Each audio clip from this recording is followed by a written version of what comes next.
Hello everyone. In this video, I'll share 5 most important legal steps to start your business in India. Yes, my friends. This video will explain the legal framework to start your business in our country. Let us start without any delay. Agenda is this: choosing your business structure, finding out the registrations that you have to execute, and what are the licenses and permits that you need to take. What about intellectual property rights? And what are the essential legal documents that you need to prepare and undergone for the execution, and also the legal recommendations as such, right? Let's begin with the business structure that you need to choose. Yes, the very first and most important decision that you make is choosing the right legal structure for your business. This choice affects everything from your personal liability to your tax obligations. The most common structure is proprietorship. Yeah, that is the first one that I have mentioned here. The proprietorship.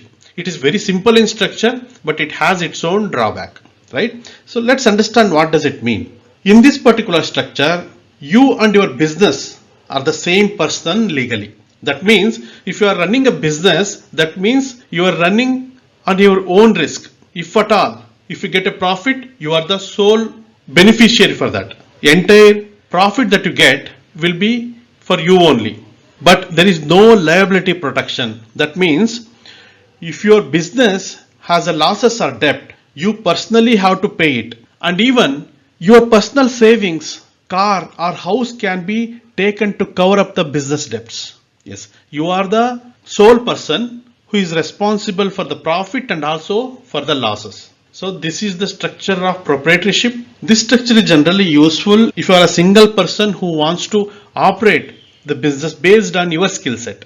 Example, freelancers. Some of the freelancers, graphic designers, a small grocery stores, a single person tailoring shop, or local tutorial teachers, right? So all these kind of small businesses, though it is service oriented, can be structured in this particular business module. Right?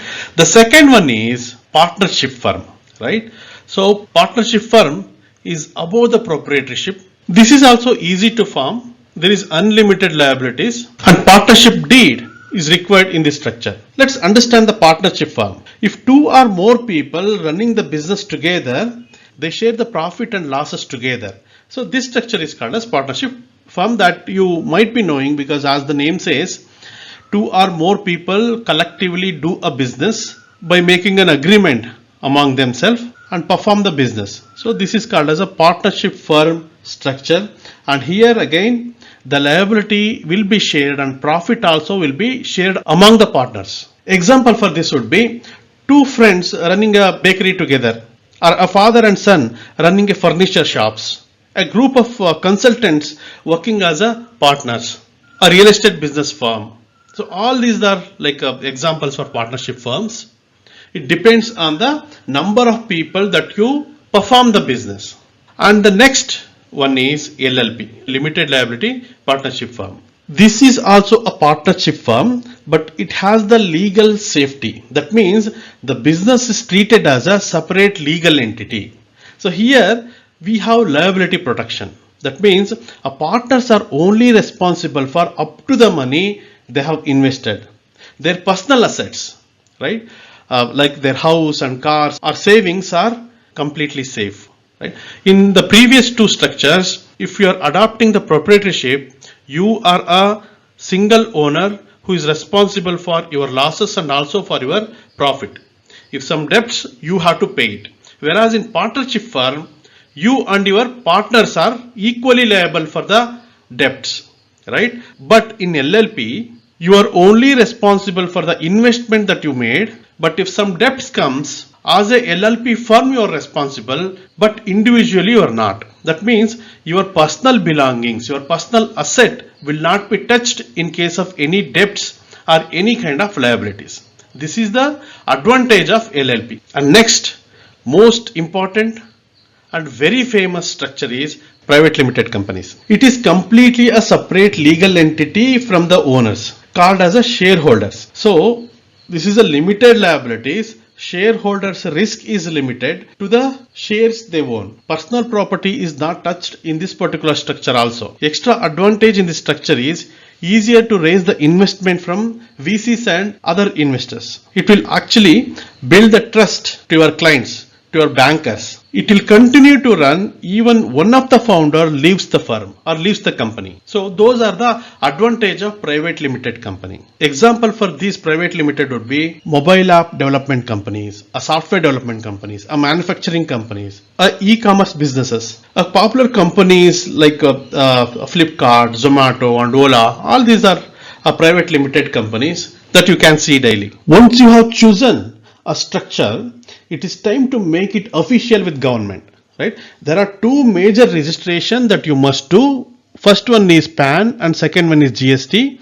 In addition to these two, one more important registration process would be Udyam, right? Let's talk about PAN now. The permanent account number. Your business needs a PAN. If you are a proprietorship, you can use your personal PAN, but for the partnership firm, LLPs and companies, you must obtain a separate business PAN. It is a mandatory requirement for all the financial transaction and for opening a bank account. The PAN is one of the important aspects that you need to take care. You can apply for PAN in NSDL website. Link I'll provide it in description. Please go ahead and then check. The second most important registration that you need to take care is GST, Goods and Service Taxes Registration.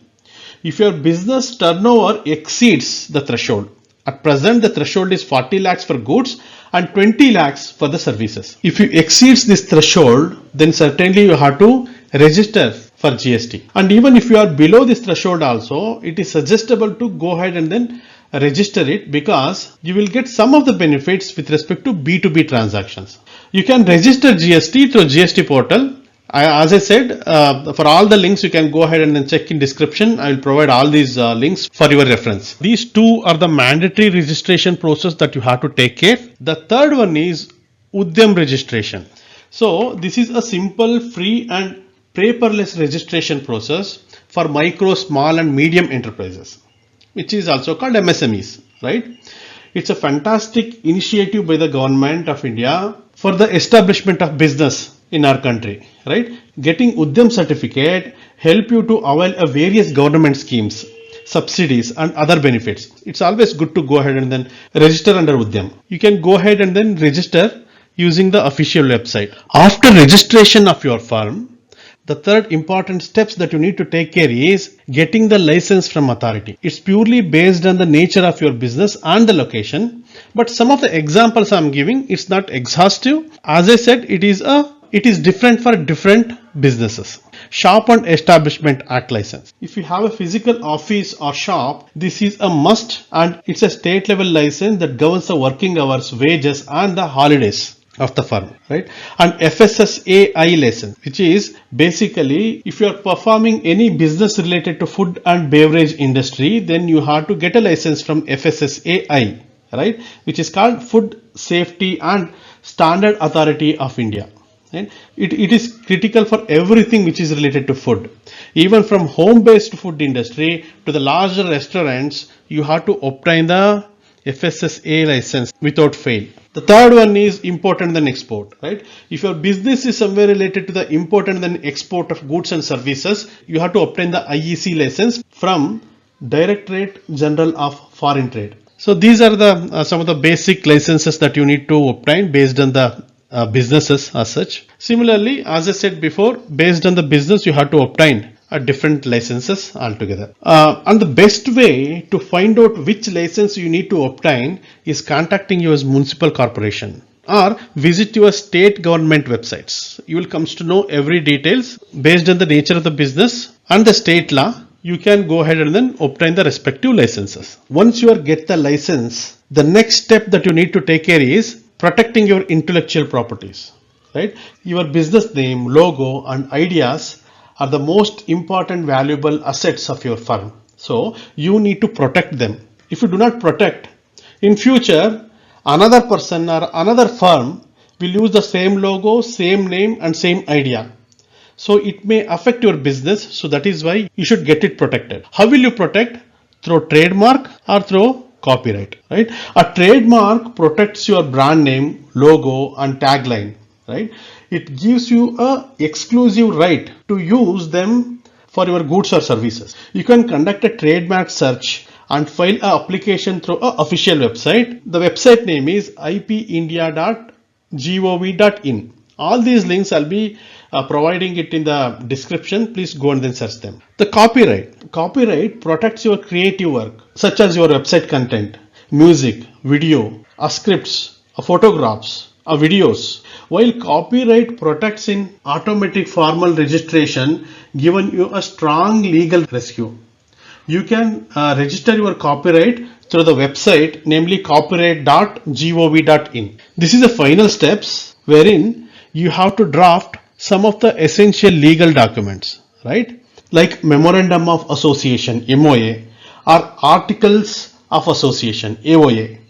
These are the mandatory for companies and define the company's objective and its internal roles. Right? And similarly, the partnership deed.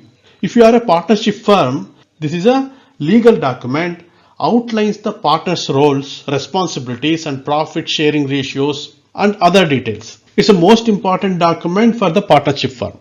Right? The third one is founders agreement. If you are having a co-founder, right, in your firm, if you are having a co-founder, this agreement clarifies the equity, responsibilities, and how to handle the co-founder living. If one co-founder is living, how it needs to be handled. So all these declarations, all these commitments will be mentioned in this particular agreement.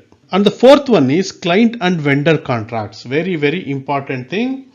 This is not just limited to one particular process. As and when you start the new business in the same firm, you may get into these kind of contracts. Right? These are a non-negotiable and they clearly define the scope of work, payment terms, and project timelines, protecting both you and your clients. It actually protects you and then your client. Right? This is very, very important document which you need to get into, and every instance of business. If you connect with other firm or any other person and then getting into contract, you have to draft a proper contract document and then you have to execute it. So these are the bare minimum information that you need to understand before you start the business. Yes, my friends. Thanks for watching this video. Have a good day. Thank you.